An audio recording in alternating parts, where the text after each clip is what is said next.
Cinema industry వైపు వెళ్ళాలనుకుంటున్నారా? మీకు మేమున్నాం. వెంటనే కాల్ చేయండి.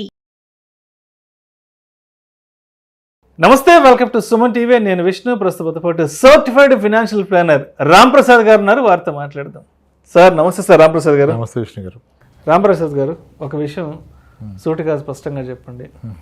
మనం ఎప్పుడు వంకరగా చెప్పామా సార్? సూటిగానే చెప్తా, అదే కదా ప్రాబ్లం. సార్ ఇది ఇంటర్వ్యూ సార్.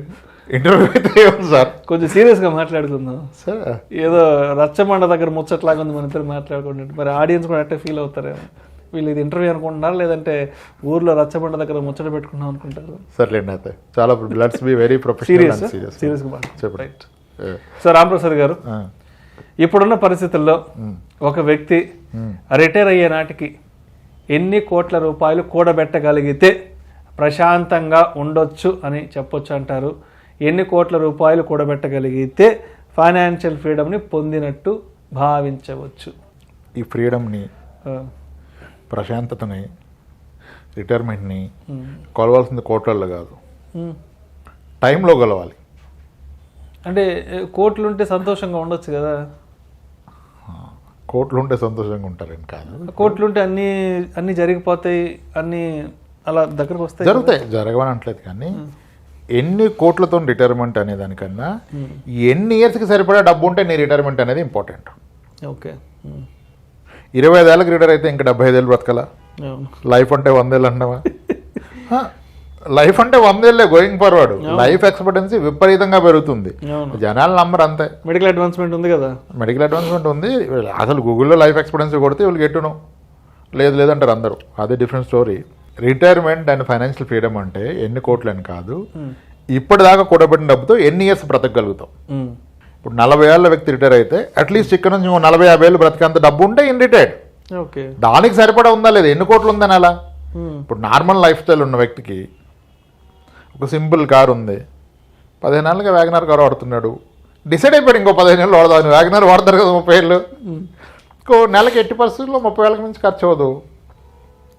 అతనికి ₹1,00,00,000 ఉన్నా అయిపోయింది ఇంకా ఫ్రీడమ్. ఇప్పుడు someone is tune to A better life. Saturday వస్తే మనడు పబ్లో ఉంటాడు, 40 లక్షల కారు, ఫ్రెండ్స్, అలా ట్రిప్పులు టూర్లు వేస్తాడు. మనోడు క్వార్టర్లీ బీచ్లో ఒకసారి గ్లాస్ పట్టుకుని కూర్చుంటాడు. ఆ లైఫ్ స్టైల్కి అలవాటు, ఆ లైఫ్ స్టైల్ మెయింటైన్ చేయాలంటే ఆయనకి నెలకే ఖర్చు ఇంత అంటే ప్రాబ్లీ అతనికి 5 కోట్లు కావాలా. సో కాబట్టి ఇన్ని కోట్లు అని కాదు, నీకున్న మనీతో ఎన్ని సంవత్సరాలు నువ్వు అనుకున్న లైఫ్ స్టైల్ మేనేజ్ చేస్తావు అనేది రిటైర్మెంట్. కాబట్టి అందరికి ఇన్ని కోట్లు కాదు, అర్థమైంది కదా? సో దాన్ని కోట్లలో కొలవకూడదు, ఇయర్స్లో కొలవాలి. రిటైర్మెంట్ని కోట్లలో కాకుండా ఇయర్స్లో కొలవండి. Time parameter. ఎన్ని ఇయర్స్ నేను దీంతో నేను అనుకున్న లైఫ్ స్టైల్ లీడ్ చేస్తా, that is what is your retirement. ఆ కొలతలు మానేసి ఇంకా కష్టపడుతున్నారు జనాలు. కొలిస్తే తేలిపోద్ది, నీకున్న మనీయే నీకంటే ఎక్కువ రోజులు బ్రతుకుద్దిరా, నువ్వు ఈ మనీని దాటి నువ్వు బ్రతకలేవు అనే పరిస్థితిలో చాలామంది ఉన్నారు. చాలామంది ఉన్నారు. ఇప్పుడు ఒక కమర్షియల్ కాంప్లెక్స్ ఉంది, ఆయనకి రెంట్ వస్తుంది, 1,70,000 1,50,000 రెంట్ వస్తుంది. ఈయన ఖర్చు ₹1,00,000. ఖర్చు 1,00,000 ఉండి మంచి బ్రతుకు బ్రతితే ₹1,00,000 ఖర్చు ఉండి 1,50,000 రెంట్ వస్తూ ఉంటే, ఫస్ట్ థింగ్ నీ బిల్డింగ్ 5 years ఓల్డే, అది ఇంకొక 70 ఏళ్ళు బ్రతుకుద్ది. నీ వయసు 40, నువ్వు ఇంక 70 ఏళ్ళు బ్రతకవు కదా. నీ రెంట్ వస్తూనే ఉంటుంది, ఆ రెంటు పెరుగుతూ పోతుంది. నీ ఖర్చు ఎంత పెరుగుతుందో రెంట్ అంతకంటే ఎక్కువ పెరుగుతుంది. ఎందుకంటే నీకు ఆల్రెడీ గ్యాప్ ఉందిగా, క్వశ్చన్ ఉంది, యువర్ రిటైర్డ్, ఇంకా మళ్ళీ నీ కోట్లు ఎందుకు కదా. అలా టైం ఎంత కావాలి, ఈ ఉన్న మనీతో ఎన్నేళ్ళు బ్రతుకుతాను, అది ఉన్నప్పుడు ఇంకా అదొకసారి మైండ్ సెట్ను తీసేస్తే చాలా హ్యాపీగా బ్రతుకోవచ్చు, హెల్తీగా బ్రతుకోవచ్చు. Health and happiness, then comes wealth. ఈ రెండు లేకుండా డబ్బు ఒకటి ఉంటే ఆనందము ఆరోగ్యం వస్తాయా రావా, అది తెలవనప్పుడు ఆనందం ఆరోగ్యం పాడైతే. Maybe 10-20 crores is at the cost of losing our health, happiness, that is of no use కదా. ఆర్డర్ ఇది.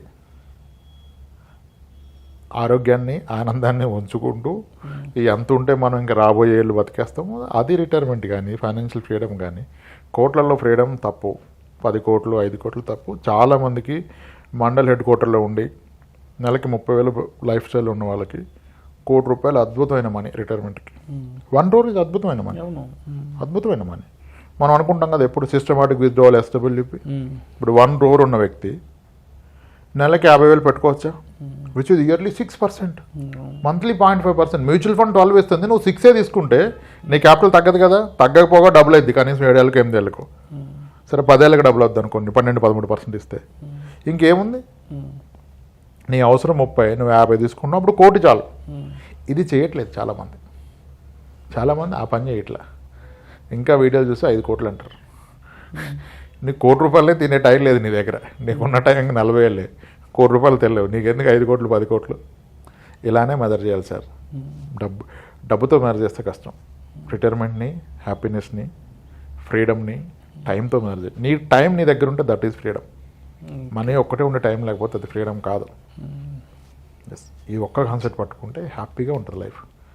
ఇన్వెస్ట్మెంట్ కూడా పర్పస్ఫుల్గా ఉంటుంది, టార్గెట్ సింపుల్ అయిపోద్ది. Thank you so much Ramprasad గారు.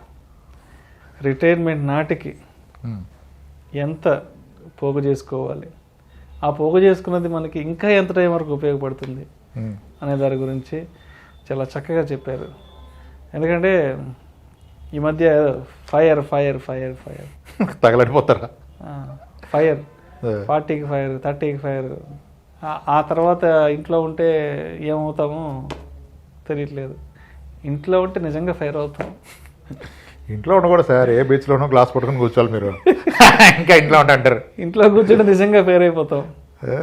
మొత్తానికి రిటైర్మెంట్ నాటికి ఎంత డబ్బుని కూడబెట్టుకుంటే సంతోషంగా ఉంటాం, ఆ కూడబెట్టుకున్న దాంతో మన అవసరాలను ఈ విధంగా తీర్చుకుంటే అది మనకి ఫైనాన్షియల్ ఫ్రీడమ్ ఇస్తుంది అనే దాని గురించి చాలా చక్కగా మీ మార్క్ స్టైల్లో ఆడియన్స్కి అలా చెప్పేశారు. చాలా స్మూత్గా చెప్పేశారు. ఏదో ఒక ఇంటర్వ్యూ లాగా కాకుండా ఏదో సరదాగా మీరేదో మా ఇంటికి వచ్చి కూర్చొని మాడుతున్నట్టు, లేదంటే నేను మీ ఇంటికి వచ్చి మీ సోఫాలో కూర్చొని మాడుతున్నంత చాలా తేలికగా చెప్పేశారు. Thank you sir. రైట్ అండి విష్ణు గారు, థ్యాంక్స్.